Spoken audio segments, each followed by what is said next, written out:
This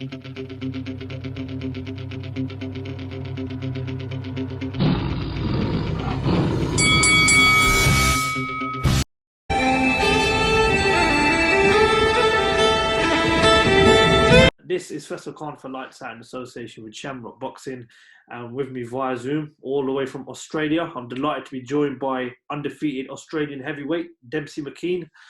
Dempsey, good morning to you, mate. How you doing? Not too bad, man. Not too bad at all. Dempsey, it's been a very stressful time over the last 6 to 8 weeks with this whole coronavirus situation. And I'll ask you the first question of this interview, how I'm asking everyone lately, is how have you managed to be dealing with this current coronavirus situation, and how you managed to be under lockdown? Yeah, well, obviously Australia is not as strict as the rest of the world. I was only in London a couple of months ago visiting my fiance's family. She's from London herself.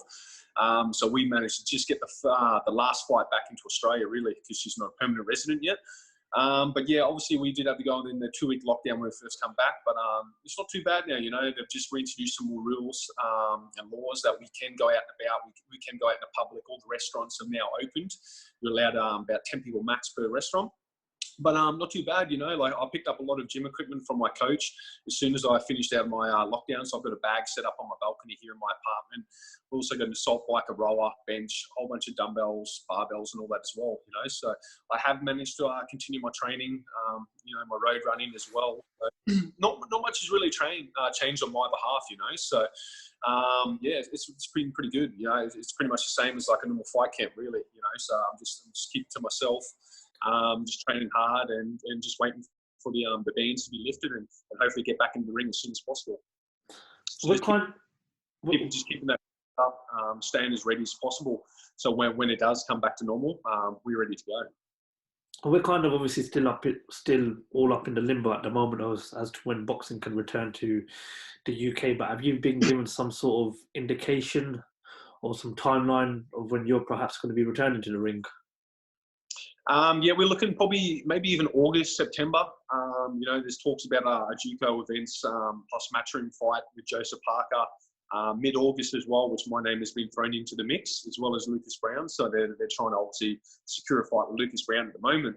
But yeah, maybe about the same. Maybe about the same in Australia. Maybe you're looking at September, but hopefully this year. I reckon it will be this year for sure. So it just depends, you know. Is a boxing promotion willing to put on a fight show and only have an amount of people, maybe like 50 or 100 people there, so they're not going to be able to sell the tickets, you know. So there is going to be some money lost there. So you might have to wait until you can have a maximum capacity event. So, but I know JUCO events are planning one in September, August, I should say. Sorry. So with Joseph Parker. So that'll be awesome if I can get onto that. But you know, it's still up in the air, and there's a lot of talk around a couple of opponents as well. So. Speaking of Joseph Parker, I mean, I understand that it's a fight that you've been interested in for quite some time, and you've called him out on quite a few occasions. Read an article on stuff.co the other day about how interested in that fight you are. First of all, you're 18-0. Joseph Parker's a former world champion. You know, when has this obviously been an interest to you of getting that fight with Joseph Parker? You know, we've talked about it probably the last 6 months as well, and I think only now it's really coming to fruition due to Australia and New Zealand going to be reducing international travel as well. So Australia and New Zealand are going to be the probably first two countries back into it that are going to be allowing a bit more kind of boxing fight shows. Obviously, I think there's been some over in Russia or another country, but more Western countries, I think Australia and New Zealand. So yeah, and they were actually the ones that put my name into the mix as well before we even actually called him out. They said obviously Lucas Brown would be the number one pick, Demsey Mckean would be number two. Obviously they couldn't get a fight with Junior Farr. Junior Farr would probably make for the better option. Obviously both from New Zealand, having a fight in New Zealand as well. Farr is ranked number 6 with the WBO, where I'm number 13 with the WBO and 13 with the IBF. So yeah, so that's obviously why they're going Lucas Brown. Maybe a bit more of a tune-up fight as well. I know Lucas is at the end of his tether. We were scheduled a fight a few months ago where he actually pulled out of the contract. Bit of controversy there, you know, we're quite upset. He stuffed my promotional team around. We lost out a bit of money in that. And then he took a fight over in Vegas as well. So, but yeah, obviously he's a former world champion. He's got a bit more of a rep at the moment, but I'm the younger fighter. I'm a hungrier fighter, and I'm the one who's going to put up a more of a fight, a bit more competitive as well. So But also there's you got to take into consideration I'm southpaw as well. You know, there's not too many southpaw heavyweights in New Zealand, let alone Australia. So are they going to be able to fly in southpaw sparring for Joseph Parker? Probably not. So that's another one, another issue that we kind of face and kind of getting that fight locked in as well as them. But then again, they've been sharing and retweeting some stuff as well with the fight against me. I know there's a lot of talk on social media. I've got a lot of backing. I'm definitely the more popular fighter in Australia over Lucas Brown. So that is the fight the fans want to see. Parker, you know, and I think stylistically, I think that is a good matchup for me as well. He's a bit sharper, he's a bit like a boxer, a bit like myself, you know, and that's really where I kind of perform a lot better.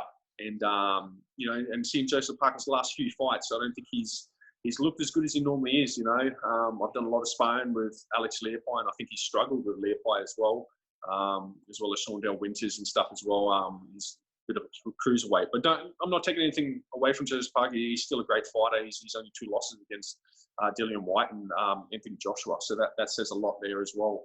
But I think for a fight, I think I could give him a lot of trouble as well, and definitely a good chance of me winning, which I'm quite confident in for sure.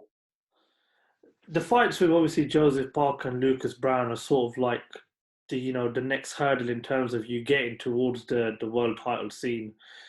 How confident are you that you've got what it takes to beat former world champions in Lucas Brown and, of course, Joseph Parker?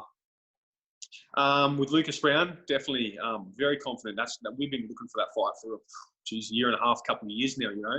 Back then, Lucas Brown, and we done the right thing. Lucas Brown said, obviously I didn't have the ratings, the ranking or the name there. Back then, Lucas Brown said, build your record up, get a couple of titles, and then we can talk, which is fair enough. We done exactly that. You know, we got ourselves 2 world ratings, a couple of prestigious belts as well. So realistically, Lucas Brown should be chasing me to get that world rating and then to give himself another big fight. But obviously he didn't want to do that. He kind of backed out and stuffed us around as well. But at the moment, I'm number 1 rated heavyweight in Australia and the only world rated heavyweight in Australia at the moment as well. So I think that fight kind of makes sense against Joseph Parker. You know, does Joseph Parker want to test himself, or does he want to versus a 41-year-old former world champion that tested positive for drugs twice as well, you know? So you got to weigh up.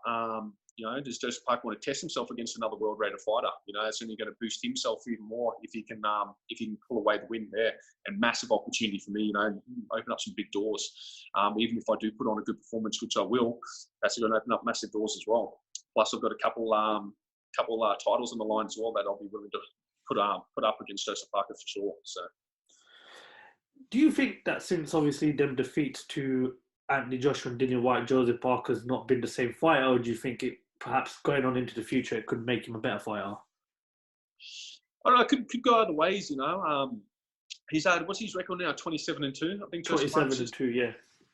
He's quite young as well, so that's a lot of rounds he's done there as well. You know, but I don't know. He has looked good in the past. He's still a good boxer, man. He's still crisp. He's still sharp. But against the last few opponents, you know, they haven't been the greatest opposition, and I don't think he's looked the best against them either. You know, but you only take every fight as it comes. So yeah, I'm not too sure, but I'm just confident in my skills to kind of come away with winning against Joseph Parker for sure. It would be a hell of a fight. I know that would be a really good fight, especially for the fans. Number 1 Kiwi, number 1 Aussie coming together. 2 world-rated fighters as well. Obviously, he's rated number 2 with the WBO, so his rating's a lot more. He's got a lot more on the line. But it's got to happen. You know, it's been talks in Australia for a long time. A lot of people do want to see that fight for sure. So if it happens now or later down the line, so be it. What would your message be to Joseph Parker? I mean, if you could obviously lay out a message to him, because I know I can tell it's a fight you're really interested in, and as you mentioned, you've got that Australia, New Zealand kind of battle there. We've obviously seen it over the years in cricket, but we've never really seen it in boxing. So what would your message be to Joseph Parker for that fight to happen? Make it happen, man. Sign the contract. That's what they always say, isn't it? So, no, it's just the path they want to take as well. You know, it's not Joseph Parker that decides to fight. It's a promotional team, it's a management. It's what we all know. It's what kind of path they want to take. You know, do they want to have the easy kind of tune-up fight against Lucas Brown, or do they want to push themselves and prep for a harder fight in the future against me? So it's up to them as well. But yeah, the interest on social media at the moment is definitely being Parker, you know, so it's what's going to sell more as well. Obviously, I'm not as known to get around the world as Lucas Brown, but I guarantee I'll be definitely more liked the way things are going on social media at the moment. And it's I look forward to these fights. yeah, definitely. So, 18-0 with 12 knockouts. You've got a few belts, and obviously you've got a few world rankings. What does boxing hold for Demsey Mckean over the next 18 months or so? Especially when we can get over this whole coronavirus pandemic situation, and we can get back to boxing on a regular basis. definitely. I think doors are just starting to open for me. I've only been boxing for 5 years. My whole life, I had no amateur background whatsoever. I went straight into professional. Took on a day's notice when I was competing in mixed martial arts. I had a handful of fights in MMA, then Muay Thai, and I just made the transition to professional boxing. So if you look at it, I am quite green in boxing. Some of these other guys I'm coming up against have been boxing their entire life, but I've been boxing for 5 years. So I think at this point in my career, I'm really starting to open up some doors, really starting to kind of make a bit of noise. So next 18 months, we definitely want to be cracking the top 10. Probably another win or two. I reckon I should be able to crack the top 10 in both sanctioning bodies if I'm fighting for titles. And then, just probably get some more international fights, like we've cleaned out our backyard here. The last maybe 5 fights have been against international opponents. We want to start fighting a bit more overseas, over in the UK, America if possible. But they all love the heavyweights over in the UK as well. UK boys are killing it at the moment. These are pretty much the most high rated around the world. So if we get some fights over in the UK, even on Matchroom or some other big promotions, that's really where we're going to start to get noticed as well. Better money as well, a bit more of a following, and get noticed. So that's what I'm after. So next 18 months, definitely climb those rankings, definitely top 10, maybe a couple more belts. If the opportunity arises, and definitely to fight overseas for sure. I think that fight's only maybe a couple of fights around the corner. We've had offers overseas as well, but we're just waiting for that right time, right opposition. So it's all a business, as you know. So You obviously, the heavyweight division is it's probably the best division right now in terms of, the big fights as well, especially with the likes of Tyson Fury, Anthony Joshua, Deontay Wilder. And as you mentioned, the UK has got the biggest fighters right now in terms of who holds the heavyweight belts in Tyson Fury and Anthony Joshua. That's a fight that's been talked about over the last couple of weeks. Apparently, they're offering Deontay Wilder step-aside money, and they're looking to do the same with Kubrat Pulev, so we can get that undisputed clash. From what you've seen, I know you've obviously looked at Tyson Fury and Anthony Joshua. Maybe one day you're hoping you'll be in the ring with them as well. That's what you're in boxing for. But what prediction would you give for that fight when it does happen? Yeah, I think we're all looking forward to that. Even looking at them as possible opposition, man. You got to look at this as a fan as well, fan of boxing.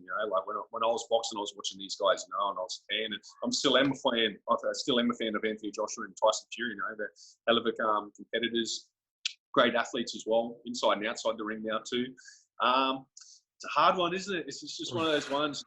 Got that power and from AJ, and just got that kind of that rangy, awkward style from Tyson Fury. But I definitely have to back Tyson Fury on that one. I think he's just got that boxing skill, that IQ, the movement. He's very smart. He's got that awareness.